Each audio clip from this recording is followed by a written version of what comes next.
manufacture of sourdough.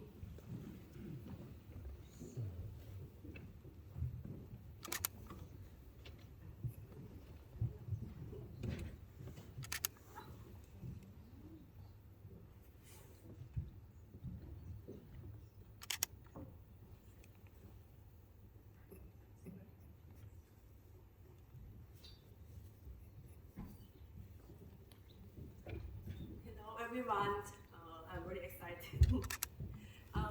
Thank you very much, Mr. Edward and the Gourmand International. It's my great honor to be here.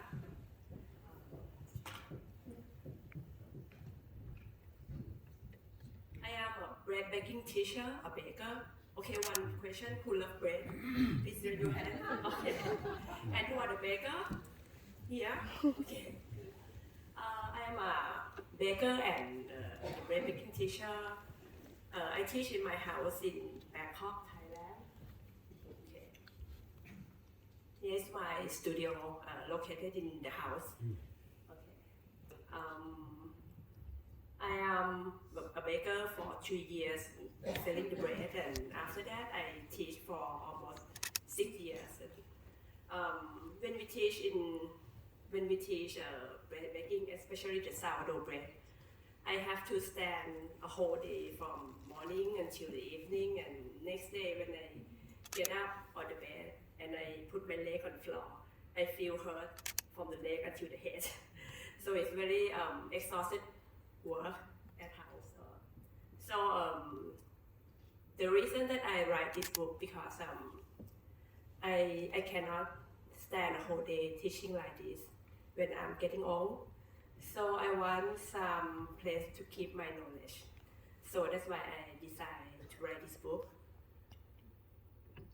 So I spent a whole year writing the book every day, and including create the recipe. And after I finished in 1 year, I got more than 200 pages in text and table for the recipe. So together with the photographing for 11 days, we decided to make it into books, because if we make it one book, it will be a very thick one, and nobody can lay down and read the book. So we make it 2 books, and we put it in the theory and the formula. The nature of sourdough, the title of the book, is come from my observation to the sourdough starter and the bread dough. I learned a lot from the starter. I observe it, I smell, I taste, I look at it. And finally, I understand that the starter and the bread dough is the same thing.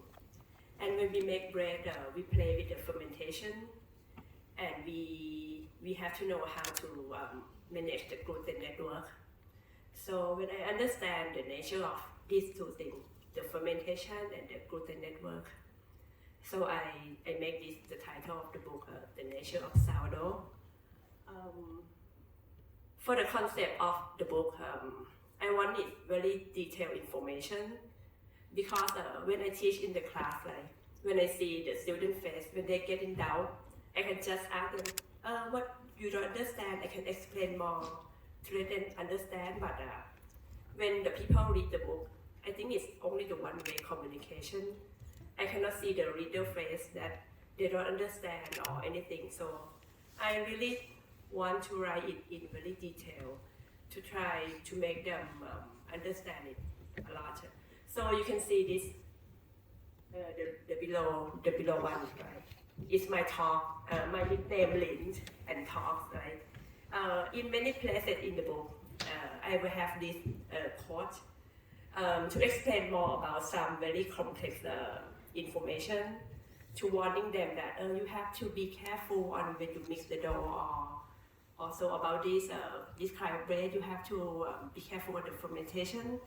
So this is work for me, because I got a lot of feedback that the reader feel that they really sit in my class when they read this. Okay. And I want very clear picture, white, detailed step by step, because actually when you make bread, we need to touch the dough. But if you don't touch, the picture should be very clear. So they will observe the picture and hopefully they can understand. Okay. So we start from the theory. I have three main topics. We have about more than 200 pages here. The three main topic is the sourdough starter or the levain, and the formula and the bread baking step. Okay, we move next. The sourdough starter and the levain. When we make bread with commercial yeast, it's quite easy because the commercial yeast will always work. Or maybe if you put it too long, maybe it's not work. So, but it will always work with the commercial yeast. But with the sourdough starter, we have to know how to cultivate it from day one until we get the active starter and until we get the active starter. But even you get the active starter or very strong starter for me, but if they don't know how to take care of the starter, it will be weak. So I write a lot about the starter because it's very important factor to make the successful sourdough bread. So the sourdough baker really have to know how to maintain it, how to make the strong starter to make the good bread. Okay, so I will explain more about the nature of the sourdough. Can you see this picture here? We have the jar with the timing, right?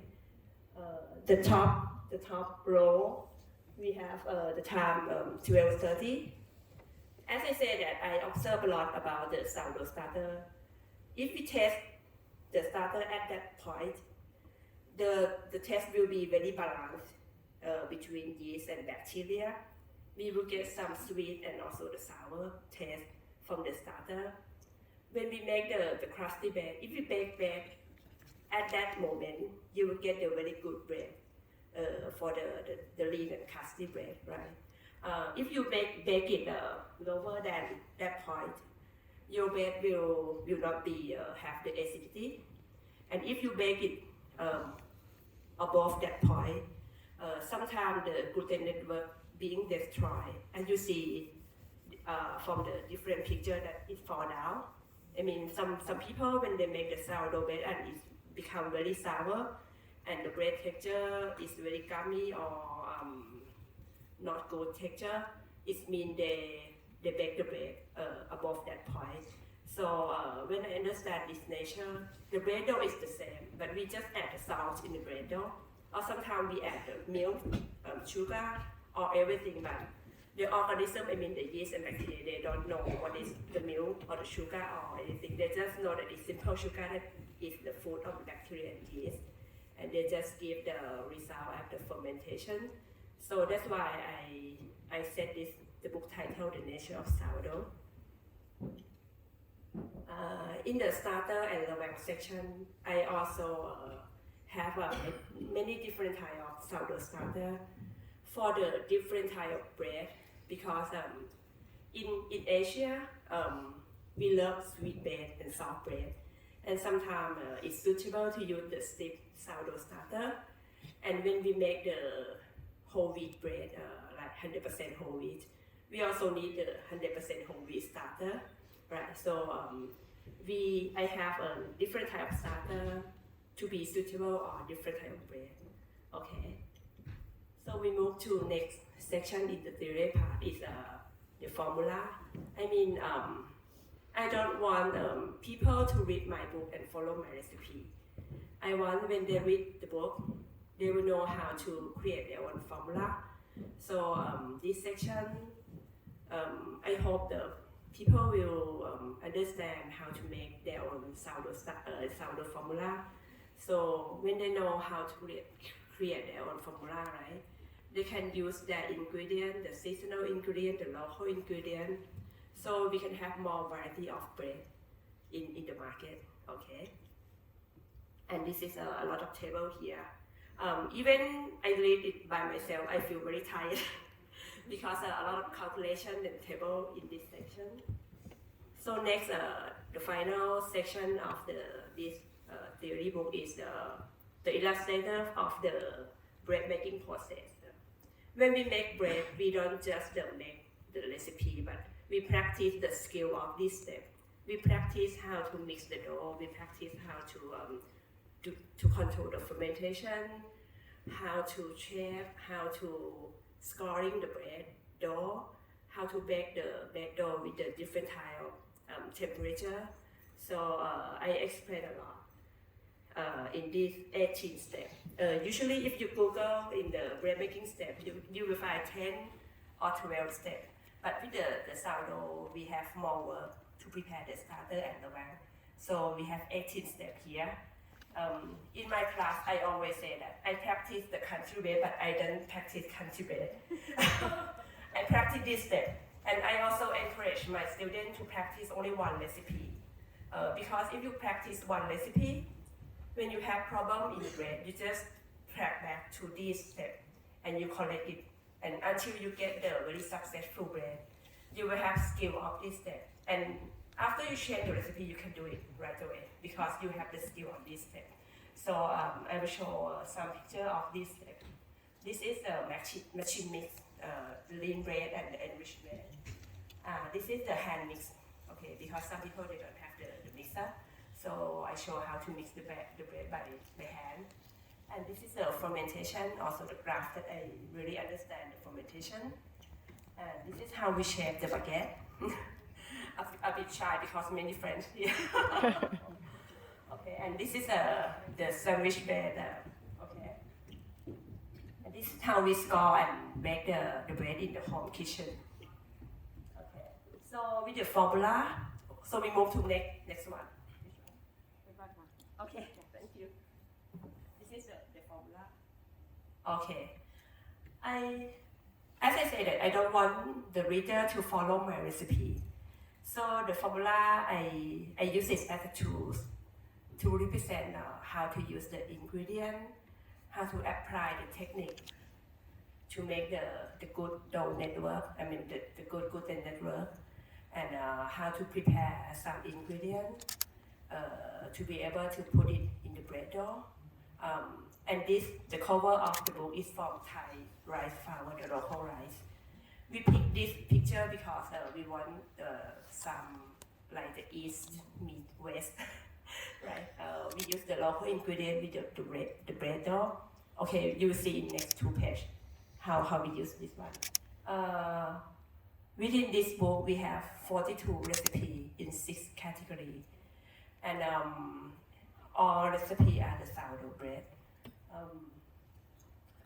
In the beginning of every category, I explain the concept of the bread category that what if you want to do this bread, what you have to think about, or different bread, what you have to think about. For example, if you want to make the bagel, you should have the very stiff dough, low hydration. Then you can have the very the dense bagel. If you want the ciabatta, you have to make your dough more water, so you have the bread with the open crumb, okay? Or if you want to make the sweet bread, you have to control the fermentation, to bake below that the jar, you remember the first page, to control the acidity. If you don't control the acidity in the sweet bread, your bread will be both sour and sweet, and it's quite it's not good to eat.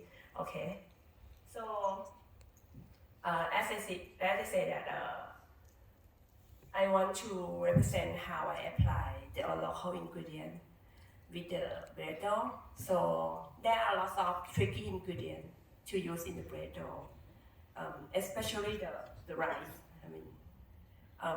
When you put some ingredient in the bread dough, especially rice, we need a higher temperature to cook the rice and longer time to cook the rice. I try to replace the rice flour with the wheat flour, and the texture is quite thin, and I feel it isn't right. So I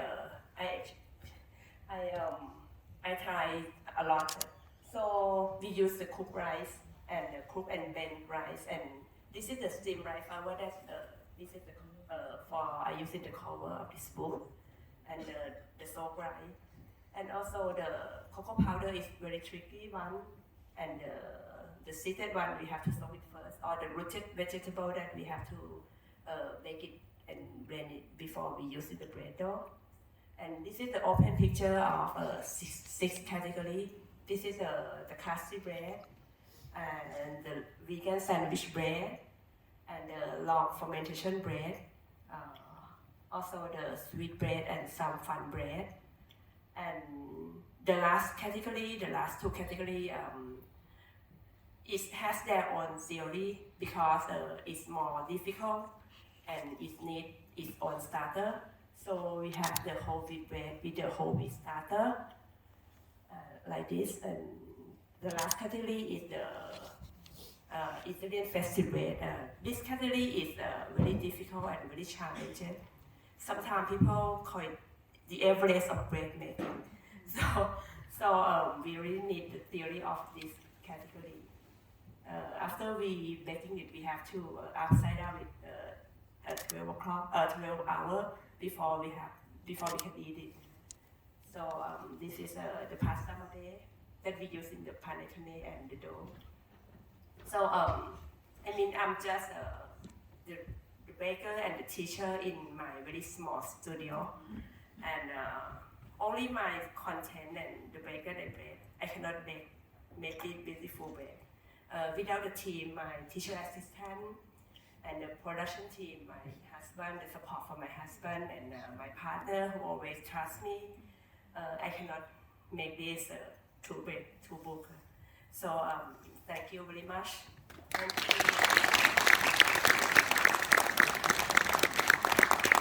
Thank you, Sakura. And we have to hurry a little bit so we could have the awards at